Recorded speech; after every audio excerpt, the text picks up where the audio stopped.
In fact जब मैंने show start ही किया था तब आई थिंक मैं उतना इन्जॉय नहीं कर पा रहा था because I was in a lot of pressure with myself, but gradually जब एक एक हफ्ता वहाँ पे बीता and I realise that I am doing okay, तो उसके बाद फिर मैंने उस प्रोसेस को इन्जॉय भी करना शुरू किया। दिन आपका कैसा भी गया आप उस दिन का बोझ अपनी ज़िंदगी में आगे कैरी फॉरवर्ड नहीं कर सकते, अदरवाइज आप कैसे जियोगे। कहते हैं अली बाबा की, तो आपका जो किरदार हमने अली बाबा में देखा है और अभी सीज़न 3 के मतलब आप ज़्यादातर बच्चों में ज़्यादा फेमस है।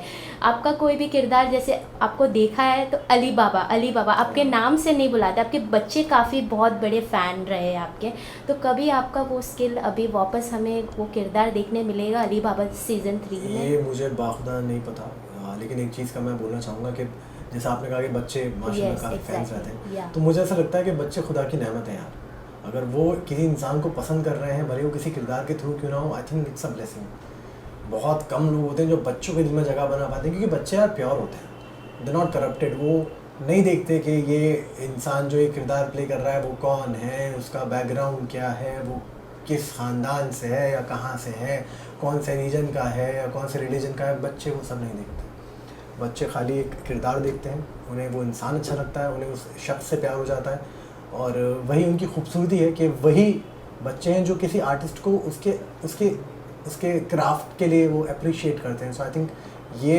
बड़ों को बच्चों से सीखना चाहिए कि how to appreciate an artist, they should learn from kids. So Sheezan you are very blessed, क्योंकि जब एक होता है ना कि घर का जब सपोर्ट मिलता है इंसान को, फिजिकली नहीं मेंटली अगर आप स्ट्रांग रहते हो तो आप लाइफ में हर एक चीज़ कर सकते हो।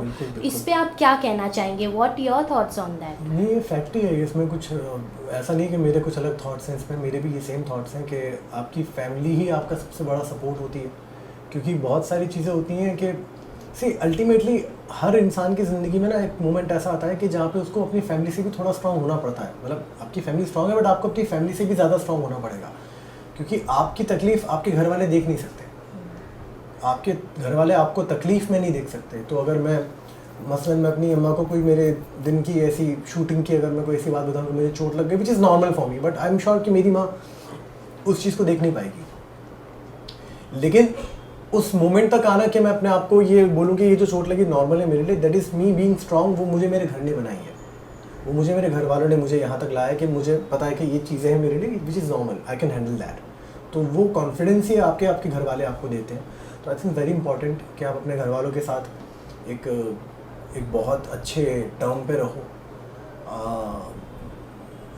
लोग अलग भी रहते हैं अपने माँ बाप से, अक्सर उनकी अपनी इक्वेशंस होती हैं, बट कहीं भी रहो, बट मेरा ये मानना है कि एक म्यूचुअल एक इज़्ज़त रखो एक दूसरे के बीच में, एक मेंटल अंडरस्टैंडिंग रखो कि सिर्फ आपकी ही मेंटल हेल्थ नहीं है, आपके घर वालों की भी मेंटल हेल्थ है, कि उन पे क्या इफ़ेक्ट होगा। जब ये चीज़ें आप सामने वाले को कंसिडरेशन में लेके लेंगे तो आई थिंक वो चीज़ें आपको ज़्यादा स्ट्रॉन्ग बनाएंगी, ज़्यादा वाइजर बनाएंगी। ओके, जर्नी बड़ी ही ख़तरनाक थी, बी वेरी ऑनेस्ट, बड़ी अनएक्सपेक्टेड थी यार। I think it was the perfect time for me to do this show. ये शो अब से पहले भी इनफैक्ट अगर मैंने कभी अपने आप से सोचा था कि if at all I do a reality show तो कौन सा होना चाहिए, तो आई थिंक यही नाम तब भी आया था और ये नसीब में मेरे अब भी आया। तो मुझे तो बड़ा मज़ा आया करके।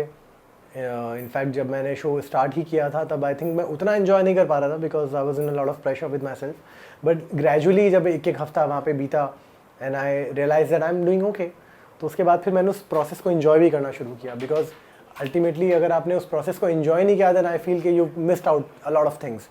तो इन्जॉयमेंट बहुत ज़रूरी था, तो वो मैंने किया और आई थिंक उतना ही इन्जॉय अब मेरी जो ऑडियंस है वो कर रही है।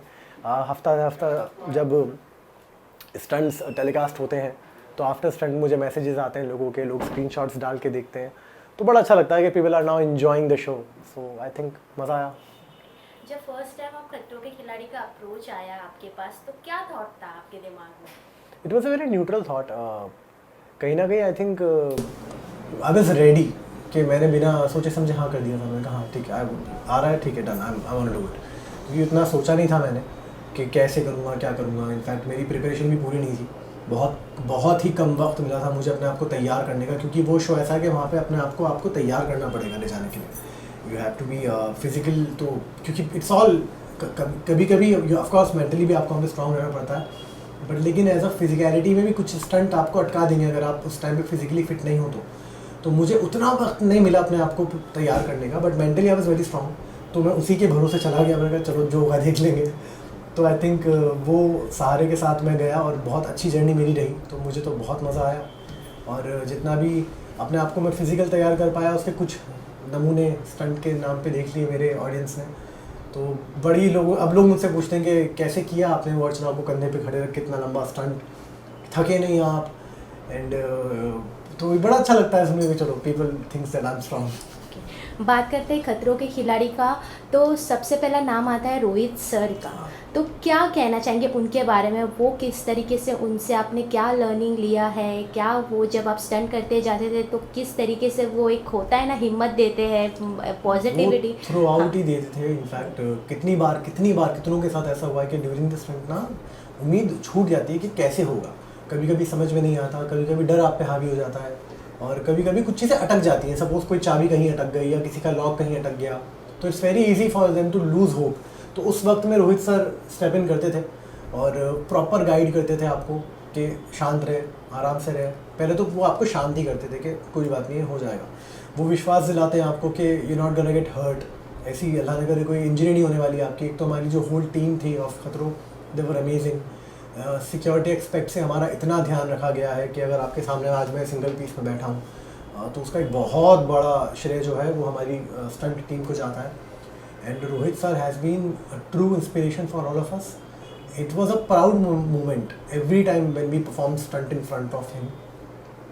इनफैक्ट जो मेरा पहला स्टंट मैंने उनके सामने जीता था, वो गाड़ी का स्टंट था, and I was very happy कि रोहित सर के सामने, रोहित शेट्टी सर के सामने गाड़ी का स्टंट जीता है मैंने। तो I was very happy and he was happy to.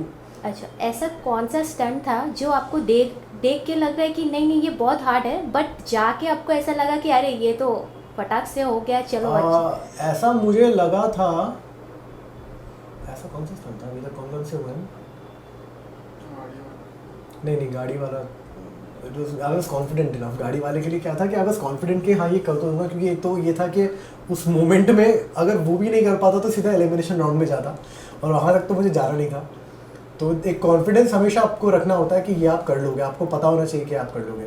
But लेकिन आई थिंक ऑस्ट्रिच वाला मैं बोलूँगा, ऑस्ट्रिच वाला ऐसा था कि उसमें खाली मुझे उनको डिफ़िकल्टी उसमें ये थी कि दे वर वेरी फास्ट। अगर आप उनके पास स्पीड में जाओगे ऑस्ट्रिच के पास तो वो भी स्पीड में भागेंगे, and there is no way you can match to their level, क्योंकि वो पूरा दिन भाग सकते हैं, आप में कभी तो थकान आपको हराएगी। तो आई थिंक दैट ऑस्ट्रिच वाला मुझे लगा कि ईजी था मेरा सबसे। ओके तो जैसे हम स्क्रीन पे देखते हैं खतरों खिलाड़ी मतलब जीत खिलाड़ी हो गए आप सब खतरों के खिलाड़ी में जाके ऑलरेडी, तो इसमें एंटरटेनमेंट भी बहुत ज़्यादा देखने मिला। अर्चना हो गए, शिव हो गए, आपका भी कहीं ना कहीं कुछ मतलब एंटरटेनमेंट पार्ट देखने मिला है हमें भी। तो आपका सबसे अच्छा मतलब बॉन्ड जो एक होता है ना कि मतलब एक ग्रुप में एक मस्तीखोर कौन रहा है? एक्चुअली हम सारे जितने भी थे ना, माशाल्लाह एक चीज़ बड़ी अच्छी थी कि हम में किसी में, मेरी अपनी मैं बताऊं कि मेरी किसी से कोई रंजिश नहीं रही throughout the game, throughout the show. Because मेरा ऐसा है कि स्टंट हो गया, no matter what the result is, हारे जीते doesn't matter, I am back to myself. तो एक वो मेरे हमेशा से सोच रही है कि जो भी हो सेट पे छोड़ के आओ, जो कि आई थिंक मैंने अपने 10 सालों में किया भी है कि दिन आपका कैसा भी गया हो, आप उस दिन का बोझ अपनी ज़िंदगी में आगे कैरी फॉरवर्ड नहीं कर सकते, अदरवाइज़ आप कैसे जियोगे। वो अच्छी बुरी दोनों चीज़ों में आता है। अगर आप कोई स्टंट जीते भी हो तो आप कब तक उस चीज़ का जश्न मनाओगे, अगला स्टंट आपको करना है वापस से, then again you are on zero. तो हमारा जो लड़कों का ग्रुप था, हम 4 लड़के थे, टीनो, आय, शिव एंड अर्जित।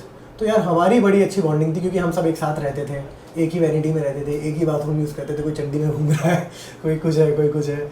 और जाते ही तो बहुत मज़ा आता था हमें। इनफैक्ट हम चारों लड़कों को साथ में, कि हमारी अलग टाइप की चिल होता था, हमारा अलग टाइप की हमारी वो वर्ड में बोलना नहीं चाहता पर वो होती थी समझ गए क्या होती थी। तो अगर मैं बोलूँ कि उस ग्रुप में ऑन सेट अगर मज़ा बहुत आया तो हाँ, यहाँ मुझे इन लड़कों के साथ मुझे बहुत मज़ा आया। वही है कि जो ऑडियंस को दिखता है वो, क्योंकि वो ऐसा है तो ही ऐसा दिख रहा है ना।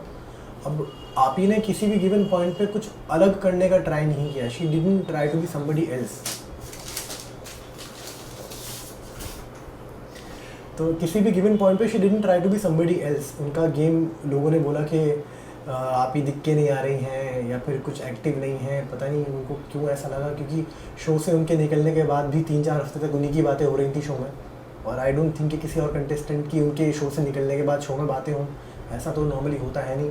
सो I am pretty sure she must have done something in the show कि उनकी वो सच्चाई ही थी जो उनके जाने के बाद भी लोगों को याद रही, and I think that what matters the most. बाकी उनके गेम प्ले के बारे में सलमान सर ने कहा था कि बहुत खूबसूरती के साथ आप खेली, वोट आउट से तो आउट हुई ही नहीं, उनको घर वालों ने ही वोट आउट किया था। तो आई थिंक हर कोई इंटिमिडेट होता है किसी स्ट्रॉन्ग को देख के, तो given the choice Z and आप ही, तो उस टाइम पे घर वालों को लगा शायद ये ज़्यादा स्ट्रॉन्ग है तो रवाना करो, तो उन्होंने वो किया। और ख़ुद सलमान सर ने भी ये बात कही थी कि जो खेलना चाहता है आप उसको भेजना चाहते हैं, और जो नहीं खेलना चाहता आप उसको रुकना चाहते हैं। That very much shows what kind of competition you looking for. Big boss next season में आपका नाम आ रहा है, तो कितना इस बात में कितनी सच्चाई है, और अगर ये हुआ आपके पास अप्रोच आए तो आप करना चाहोगे? ये इस बात में कितनी सच्चाई है मुझे नहीं पता, क्योंकि मैंने आज ही आप सबके मुंह से सुनी है ये बात। बाकी बात रही कि क्या करना चाहूँगा या नहीं, आई थिंक फ्यूचर पे ही छोड़ते हैं इस बात को, क्योंकि मुझे इस बात का मेरे पास अभी जवाब है नहीं। लेकिन if given the choice acting अगर मुझे मिलेगी तो मैं अपने अंदर के एक्टर को वापस लाना चाहूँगा, क्योंकि बच्चे बिग बॉस देख कर बिगड़ ही जाएंगे।